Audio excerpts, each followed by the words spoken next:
Hi Briella, hi Vera. So I sent this book to you for Christmas and I thought I would make a recording of myself reading it so that you could listen to it and follow along in the book whenever you feel like it. So the book is called Hedgie's Surprise and it's written by a lady called Jan Brett. And it looks like our two main characters who the story's about are this little guy, the hedgehog, and the chicken. Her name, you're gonna find out, is Henny. So here's the picture of the chicken going into her little coop. Okay. Once there was a speckled hen who laid an egg every day, only to have it taken by a little tomten every morning. It all started because the tomten got tired of porridge for breakfast. If you look at the pictures, there's a little tomten. He's tired of eating porridge. And there's the hen. Each morning the rooster crowed as the sun came up, and Henny knew the tomten was on his way. So did the little hedgehog who lived nearby.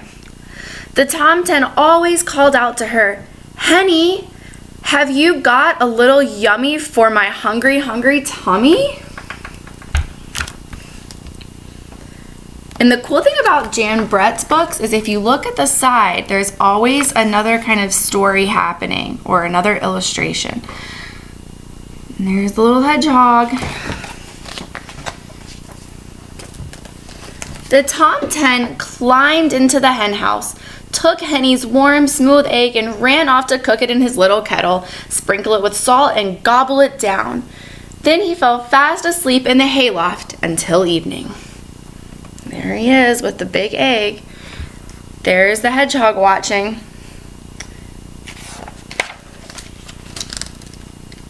Henny didn't like the tomten taking her eggs, but she put up with it until one morning, when she saw Goosey Goose sail forth, smiling and bowing with a stream of piping goslings following her. So the goslings are her little chicks. Do you see them right there? Let's see, how many are there? 1, 2, 3, I think maybe 4 back there. Oh my, Henny clucked. Where did all those little ones come from? Well, my eggs are hatching, cooned Goosey Goose. Here comes the last one now. From that moment on, Henny wanted a brood of peeping chicks of her own. But how could she stop the tomten from taking her eggs? She's got a pretty big problem. The next morning, when the tomten poked his head in, Henny tried. She clucked loudly and pecked. She flew at him, but nothing stopped that hungry tomten from taking her egg again. And if you look at the sidebars in the book yourself, you can see like what the hedgehog is doing. He's watching. No eggs, no chicks, no peeping babies. Henny wailed so loudly that she woke up the little hedgehog, her tears pouring down on top of him.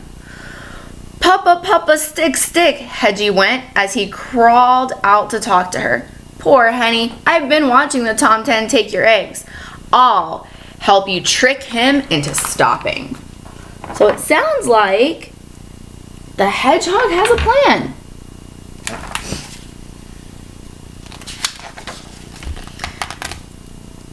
Look, there he is. You can see the hedgehog. It's night. Looks like he's got something up his sleeve. The next morning when the rooster crowed, there was the tomten. "Henny, have you got a little yummy for my nearly empty tummy?" Henny and Hedgie were ready this time. Said the tomten, "What's this?" And off he went to try it. The acorn was tasty, but it didn't fill him up, and he awoke in the middle of the afternoon feeling very grumpy. There he is. Over here you can see him, whoops, looking pretty grumpy because the acorn did not fill him up. The next time that Tom 10 arrived looking for eggs, he found a bright red strawberry. It looked bigger than the acorn, so he ran off to cook it. The strawberry was jammy and sweet, but it only filled up the Tom 10 a little more than the acorn had, and he woke up early.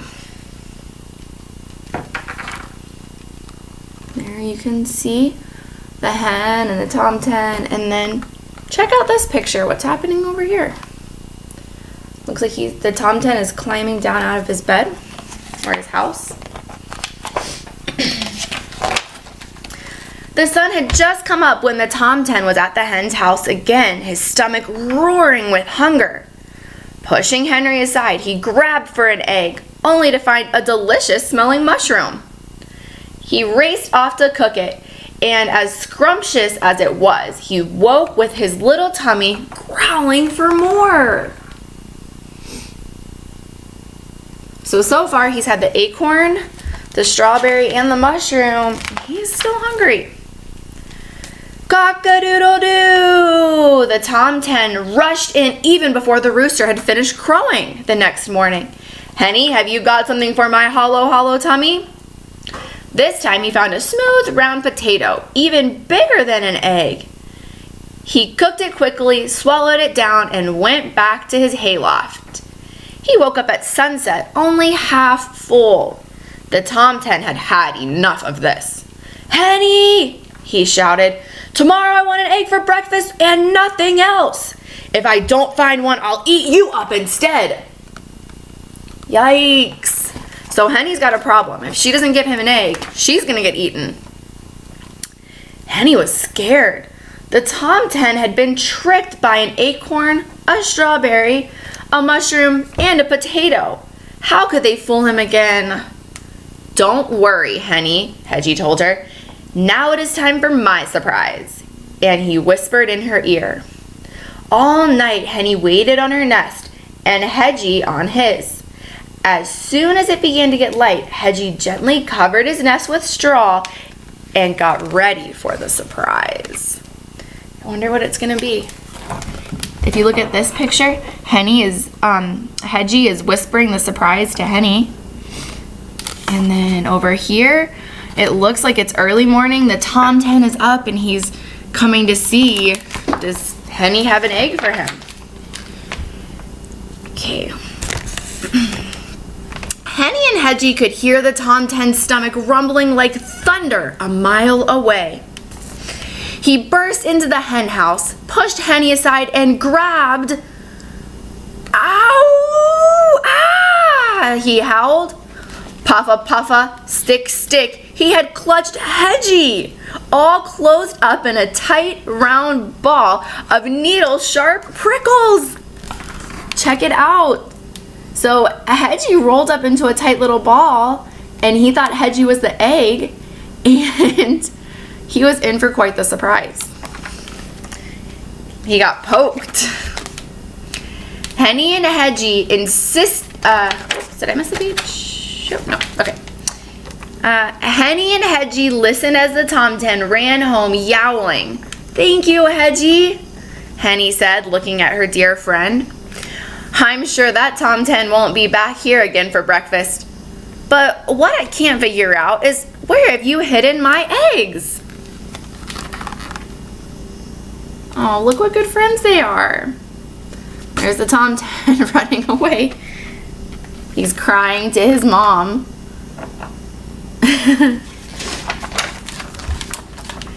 Just then, Henny heard a little peep.